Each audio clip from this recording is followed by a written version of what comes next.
KP. KPC. News. Information. Culture. KPCC. California sensibility. Hey, I'm Amy Choi. And I'm Rebecca Lehrer, and we are the Mashup Americans. Yes, we are. Yeah, that's who we are.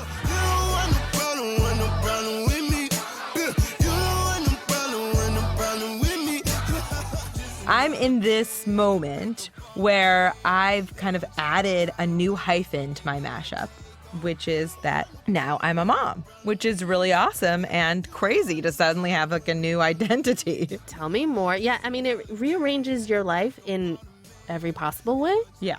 But it also is like, well, I was a whole person before I became a mom, and now I'm also a mom. I'm like, a wholer person. You're a wholer person. So have your identities been like rearranged or reprioritized since becoming a parent? Yeah, like the ranking of them. You know, I know we talk to each other a lot about this idea of like where in given moments in your life, the fluidity of your hyphens, right? Your Koreanness, your womanness, your New Yorkness, Chicago-ness, all these things that for me, they kind of inform each other. I haven't figured it out. I'm so new to it. So any tips are welcome. But like, I'm a mom now, but I'm also a Jewish mom because I'm a Jew who became a mom. Those don't exist separately. I'm also a woman and a feminist, and I have a daughter. So that's also part of our identity now that we share, which is pretty amazing. Which is also crazy because other than being born a lady, she has totally different hyphens than you do. Like, she's a completely different mashup. Right, which is the funny, crazy thing about mashups is that together you make another mashup who mashes up differently. So, like, my daughter will say, my mom is Jewish and my dad is not. Or that neither of her parents are immigrants. And those are things that I've never experienced. Yeah, which is weird because you made her in your body. I mean, that's another show for what the F.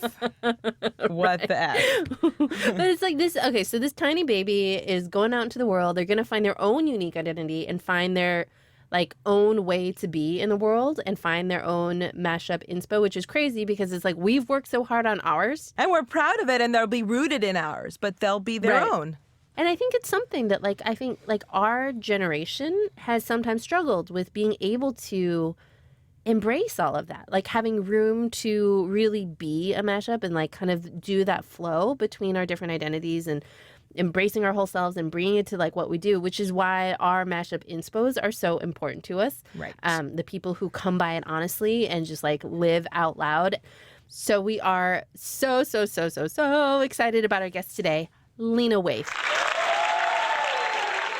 Yeah, Lena is, oh my God. I know, is, as she says, a Chicagoan writer, producer, table read organizer, shit talker, actor, and you probably recognize her as Denise on Master of None, the black queer woman bestie of Aziz Ansari. So, what happened to you last night? You left before I did. Oh, yeah. A powerful redbone named Carla had a Denise experience last night. What? What does that mean? It means I went to town on the bus. She came like 8 times in 30 minutes. And she tried to do the same thing to me, but she only knew what she was doing, so I only came like 3 times. It was adorable. Wait, she came 8 times in 30 minutes? Like, how is that even possible? Look, I don't have time to explain lesbian shit to you, okay? We come more than anyone. She also was a producer on Dear White People. You can find a ton of her work on YouTube. Hello Cupid, some vignettes of a series called 20s, which is just watch it. Just watch it. You'll be so happy that you did. She also just sold a new show about Chicago to Showtime, and we sat down with her to talk about bringing your whole self to everything you do and, you know, lesbian manicures. Obviously. So let's go learn about lesbian manicures.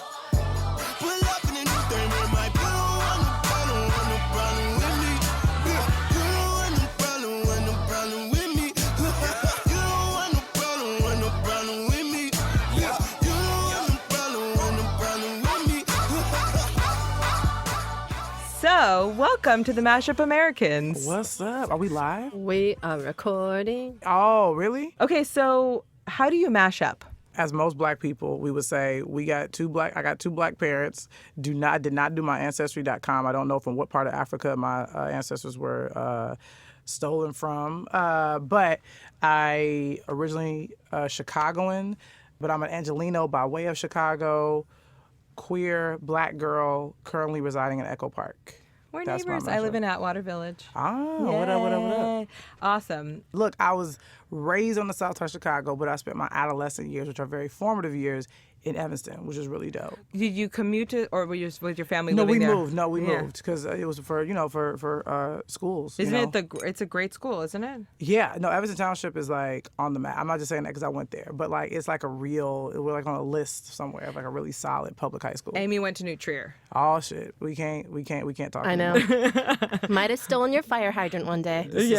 Just saying. The rivalry continues. So did my husband. That's how we know each other. I mean, not okay. Not okay, I know. Not okay. It's all good. It's all This good. is going to be a really important part of your new show, The Chi, right? The Chi, The, right. the Totally. Evanston Township New Trier rivalry. I'm We'll sure. may cover that in season 3. Yeah, We'll see how we do. well, Yeah, exactly. What is your Bubba Miso?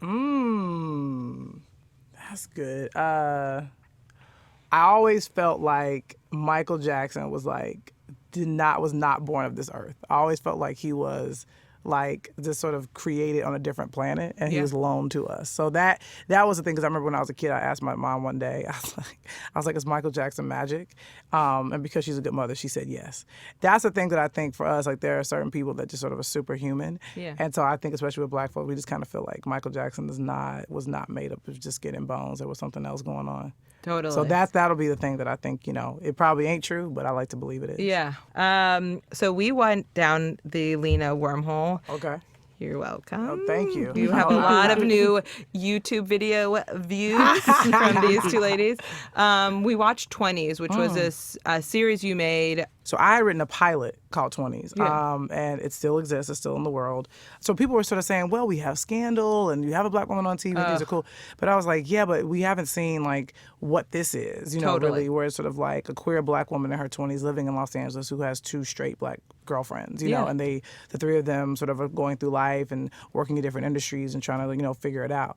What we did at the time to help people really see my vision, we decided to do something called a pilot presentation. Yeah. And Justin was like, why don't you pull the 4 most important scenes from the pilot and we'll film them and we'll put them online and we'll see if people react. And people really, really, you can see on some of those views, like in the comment sections, like people have been asking, where is it? When is it going to come out? Oh, People yeah. really love it. So the cool thing is I've kind of, gotten to a place in my career where people are sort of thinking like, this could be cool. Yeah. But also not just that, we've gotten to a place where something like Atlanta and Insecure have sort of, and even Chewing Gum have come out, and these are sort of a different kind of black people that have crossover appeal, but they're not trying to bend to the norm. They're They're being authentic to their own experience. And Yeah. people are sort of, who may not come from that walk of life, are watching it and relating to it and sort of seeing themselves in characters that don't look like them. To me, there is sort of this connective tissue that we all have.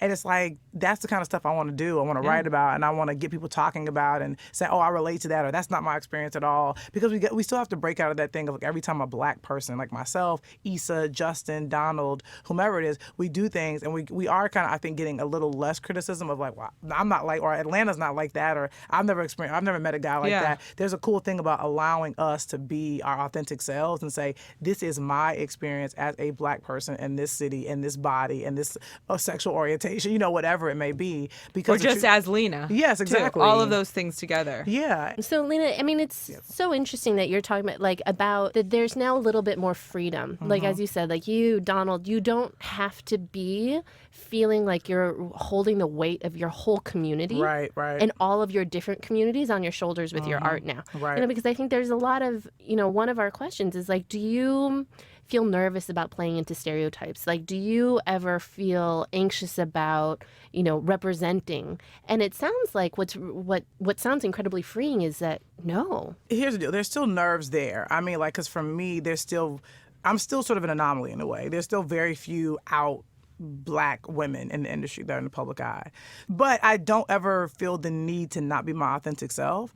I do feel like I can't be out here wild. I'm not going to be out here, acting crazy, because that's not smart or cool. There is a little bit more freedom, but I think for me it's still a little less, just because there's so few people who are like me. I think Issa may have a little bit more freedom than I do. And that, yes, she is a brown woman who has a very unique way of walking through the world. But for me, you add on top of the fact that I'm a lesbian, kind of does add a different kind of layer. And so and whatever goes with that. The thing about stereotypes is that they are sort of based in some sort of truth. So I have different ways of speaking. I have different dialect, and I there are things that I feel comfortable saying or talking in a certain kind of way that somebody may sort of associate with being Black. I don't mind that. If it's funny, if it's cool, I'm not going to be out here shucking and jiving or cooing or doing anything crazy. But I do have a way of talking where I may shorten a word, I may be a little silly, I may talk a little fast, because that's how I do myself speak. I'm never going to do anything that I think, demeans me. But to me, it's tricky territory, because I don't ever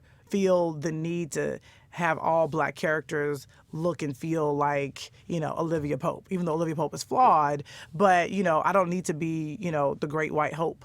You know what I mean? But I also don't need to be, everything doesn't fall into the precious category either. Right. So it's like, to me, I'm somewhere in the middle. It's like you have those people, like that's why, Donald talks about the song Bad and Bougie. You know what I'm saying? It's sort of like there's a I mixture. definitely was Googling Migos, Bad and Bougie. A lot of people did. Thank God. I was like, ooh, I like this song. That's what happens when we stick together. But to me, it's sort of like I want the ability to live in both worlds. Yeah. I want the ability to sort of like do some really overly Black shit. Like I like that Donald thanked the Black people of Atlanta for just being. That's a cool thing, but there's also things about him and that he does that people may not associate with being Black, really, and may give him a hard time and go, he's a nerd or he's not like us. So at the end of the day, I just really want the freedom to be myself, whatever that is. I'm watching Mary Tyler Moore in the morning and listening to Lil Yachty on the way here. Stepmom at night. You know what I mean? It's like we are redefining what it means to be Black, because I think there is sort of this idea of what that is that still lingers. And for us, we're like, well, this is who I am, and I happen to be of African American descent, and I want to help put a stamp on what it means to be Black. And it's so crazy to have that in contrast to what's happening politically, right? This sort of the ideology of the right and our coming president, and where we're going. Like, there's so much hard work still to do. Right. But actually, it's getting more and more. There's more platforms for you to get to be just who you are. Exactly. And more people who are excited about getting to know you. Yeah, and I think it's important. I think it's important for us to be our complete selves. Yep. And I think I plan on being a very out and proud person, even as my star continues to rise. Because the truth is, we still have to sort of, I think, be an example to those who are in the business, who are gay but don't want to be out for whatever reasons. Yeah. Because if you look at the numbers, like, as many Black people are in Hollywood, and then you count on your hand how many people are out in being gay, it's like there's an issue. It's like, and I think, to me, especially in these troublesome times, we have to sort of be out and be proud and be ourselves, and really sort of be an example to those at home who may be a fan, and they go, oh, I like this person. I didn't know they were gay, but I don't mind that. And maybe being gay isn't so bad, because I'm really a big fan of who this person is and what they do and their art. So, I mean, it seems silly and trite, but not at at the end all. of the day, I kind of feel like that's really where change happens and where change begins. We in a different state of mind. Never heard the word decline. All I think about is time. Need it round the clock. Mashup Americans see things a little differently than everybody else. So every week, we serve up a curated list of the most interesting stories from around the world. Subscribe to our newsletter at mashupamericans.com/newsletter for a mashup take on global events. It'll make you think, laugh, and have your thoughts provoked. You will be delighted, so do it. mashupamericans.com/newsletter.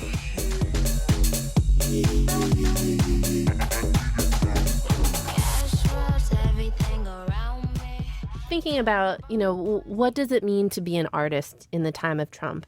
I think you really hit on the core of it, which is that you create work that allows people to see you as human, and therefore people who are like you as human.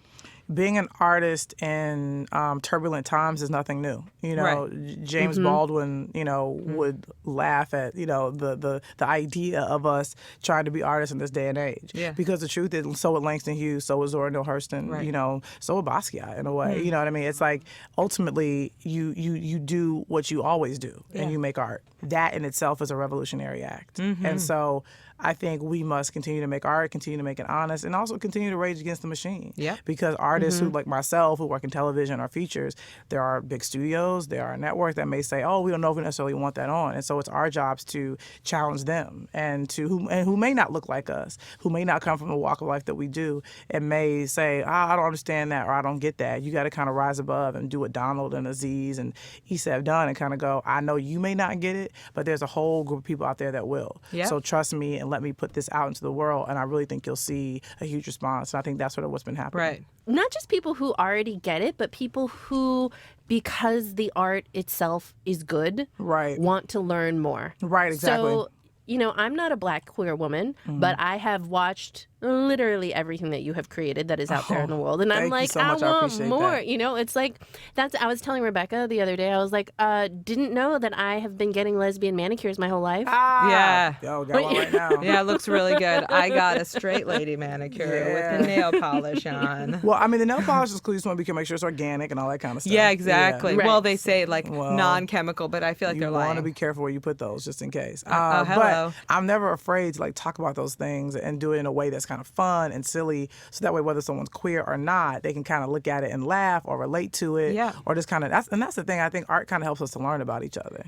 So that's why for me, I always feel the need to be super honest and real and to tell the truth. That's really every artist's job, is to tell the truth through their sort of form of art, however they choose to express themselves. And through their lens. Yeah. I mean, we talk a lot about how you don't ever know what you don't know. Right. And so, getting to learn about your experience. I mean, what did we learn? Oh, the term redbones. Redbone. So, who is the lucky lady? Oh, there she go. That's Carla Myers, the new editor-in-chief. Cute, right? Which person? Over there, the redbone chick. I don't see anybody with red bones. No, this means she's light-skinned. It's the thing we say in the Black community. Ah, okay. So is Halle Berry red bone? No, she's caramel. Redbone. Yeah, we were like, okay, Aziz now learned it. I know. Now I know. Yeah. I'm not going to use it I mean- because it's not really for me. But I just the insights you get into any community, whatever that means, and to acknowledge that you don't know it. So that Right. helps us to be less judgmental of other people who don't understand us. Right. But it also helps us to remember our assumptions about our own lives. We can't assume that your experience is the exact same as ours. Right, And so exactly. let's be open and have it tell me your story, and then I'll already have so much more empathy. And that was sort of born out of an honest moment. You know, I used that term when talking to Aziz, and he didn't know what it meant. And I was like, what? I mean, literally, he lifted our conversation that we had in between takes and put it into a scene, which I thought was so dope and brilliant. And that's why I think the show works on so many levels. But that's really, what I did. I said, dog, no, a red bone's like a light-skinned Black woman. This is a term that we use, another way of saying light-skinned. He was like, what? He's like, red bone. And then, of course, he does what he does. Where he goes like, she don't see no red bones, so he does that whole thing. So, but I mean, I really heard so much from people about that. And I always tell people, I'm like, it was a genuine conversation that he and I had. And then we just kind of flipped it and put it into the show, which Aziz loves to do. He loves to kind of take things from his real life and from my life and Alan's life, and really put it, even him putting his parents in the show was important. Oh, the best. And so I think it's really about authenticity. And the thing is, if that moment made us chuckle, we figured maybe somebody else out there might think this is kind of funny, like us, a Black girl and an Indian guy talking about what a red bone is and who's defined as a red bone. Totally. He was like, I think he said something, he's like, is Regina King a red bone? I said, nah, man. I was like, Halle Berry's a red bone. Yeah. I was like, she's like a red, he's like, oh, okay, got it. It was like just us using celebrity references. Obviously. Who else are you going to use? You're going to just randomly go onto the internet, red bone. That girl there, she's red bone. Redbone or not, Tisha Campbell is a red bone, for sure. Tisha Campbell, you think so? Tisha Campbell. Tisha. Well, I know who Tisha Campbell is, obviously. For those who my don't, God. Gina of Martin Gina. and Gina. Gina's a red bone for sure. She's really, really light skinned. But what about Lisa Bonet? 100%. Is being Black like a 100% situation? That you could be less Black or super Black, or people talk about being super Asian or super Jewish. Yeah, or super gay. Yeah, well, yeah, you can't be super gay. For me, I don't think a person... I'm not a believer in that there's being this whole thing about being not Black enough or less Black. It's interesting. I was reading Ta-Nehisi Coates' most recent article in The Atlantic, which is really great. And if you haven't read it, you should read it, called My President Was Black. Yep. And he talks about how obviously Eric Holder and Barack Obama, have very different approaches. Yeah, I love that part. And Eric referenced and said, there were certain people saying that I was blacker than Barack Obama, because he was a little bit more aggressive in terms of him talking about, different things and sort of saying this is an embarrassment in terms of how we're dealing with this. And right, like police brutality. Yes, yeah. exactly. Exactly. Which was sort of just him stating his opinion in his own unique way. And I do find it to be a little offensive in that just because he's a little bit more plain speaking or a little bit more aggressive or sort of a little bit more curt, that means he's blacker, or he's the. And I was so happy that, that was included in that article, and also that he spoke about how that's not an okay thing to say, because there really is no such thing. I refer to myself as uber black because I'm a very proud black woman. But doesn't make you more black than there's someone no else. such thing. Right, exactly. There's no such thing. Exactly. So, and it's also just sort of a terminology as a silly person that I say, but I think everyone should be proud of whatever it is that they come from, whether they're religion, where they're from, school they went to. There's a lot of things that make us up that we're very proud of. Yeah. I'm very proud to be a gay woman. That's really a cool thing to me. Yeah. I would never want to hide that or talk around it, and I see people do it all the time, and I go dude, this is a really cool extra added layer of cool uniqueness that we have. Why hide it? Why shield it? What advice then would you give to young people who are let's say they're someone graduating from college right now, about how they could kind of embrace their uniqueness? Wow. I mean, I think the biggest thing is to really identify it. Really try to figure out what it is about you that makes you unique. And then whatever that is, really let it shine. If you're a person if you're super into sci-fi movies, if you're really into cars, if you really, if you're a person that likes to collect certain things, whatever it is, talk about it, be proud of it, put it out there in your social media, because the truth is you'll find somebody that's just as into that kind of stuff as you, and maybe there's an opportunity for you to make, money doing that or doing talks about it. To me, it's about finding the things that make you unique and your passion, and then figuring out a way to kind of be able to do it more often. And if you can figure out a way to make a living doing it, then you really won.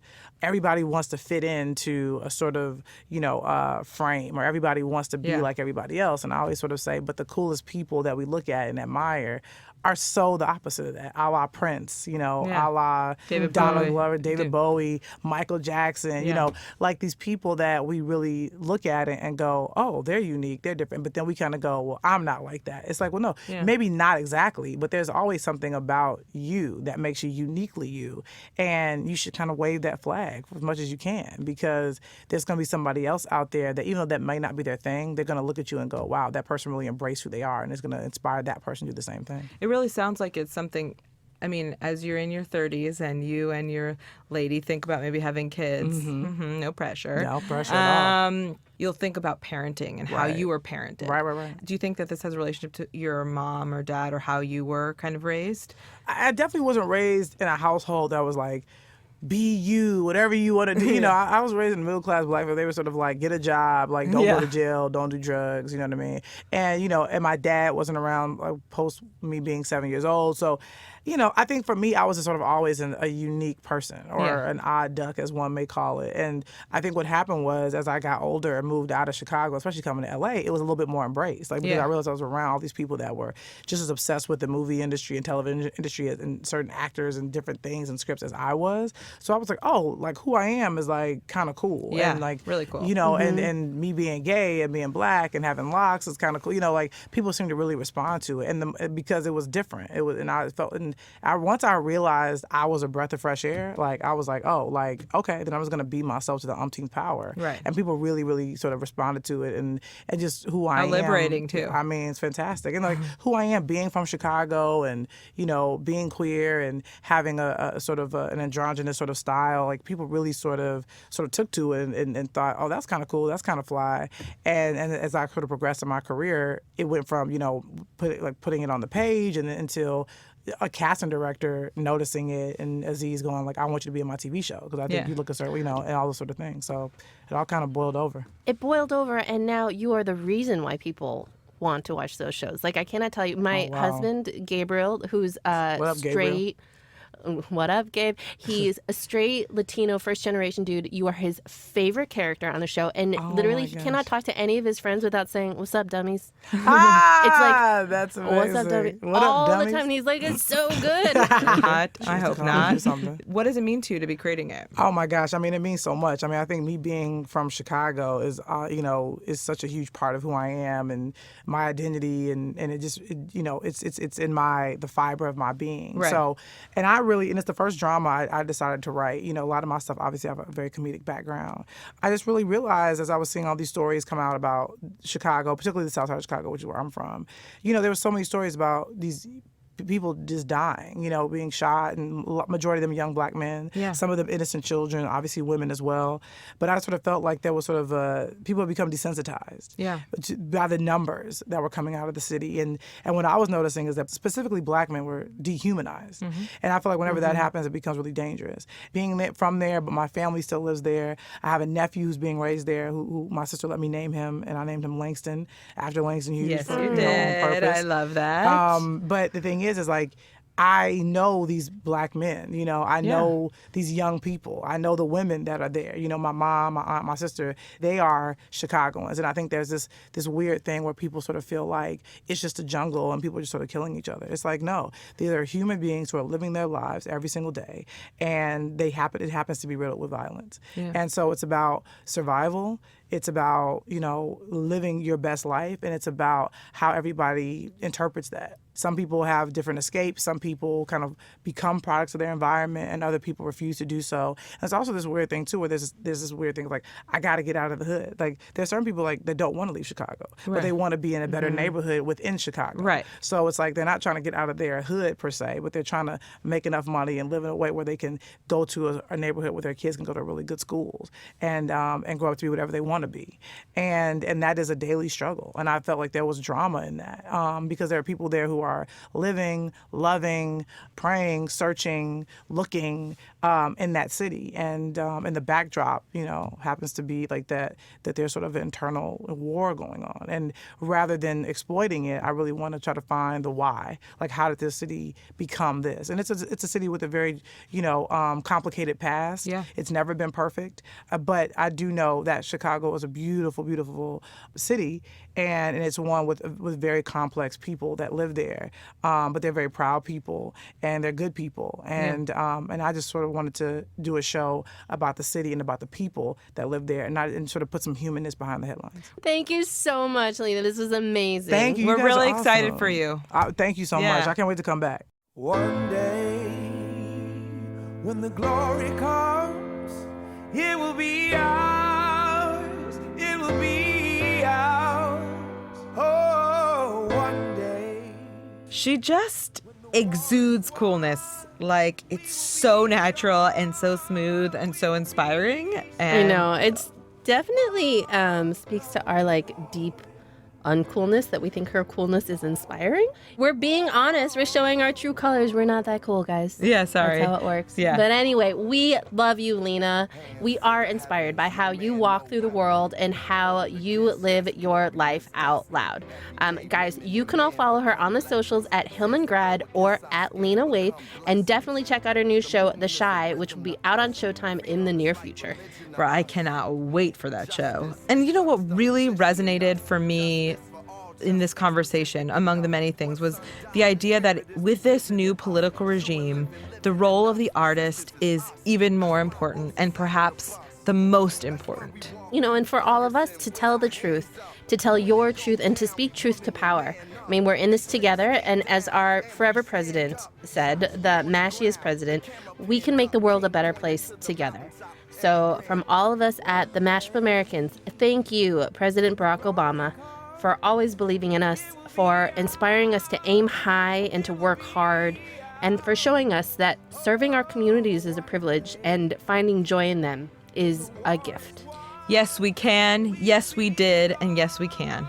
My fellow Americans, it has been the honor of my life to serve you. I won't stop.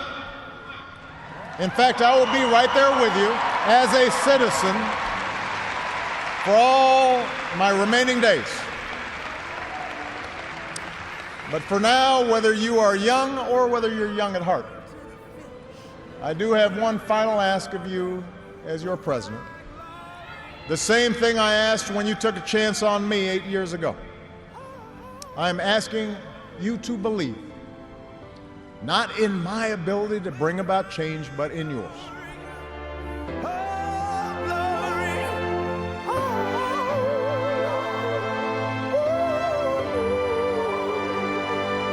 Is now for every man, woman, and child. Even Jesus got his crown in front of a crowd. They march with the torch, we gon' run with it now. Never look back, we done gone hundreds of miles. From dark roads, heroes, to become a hero.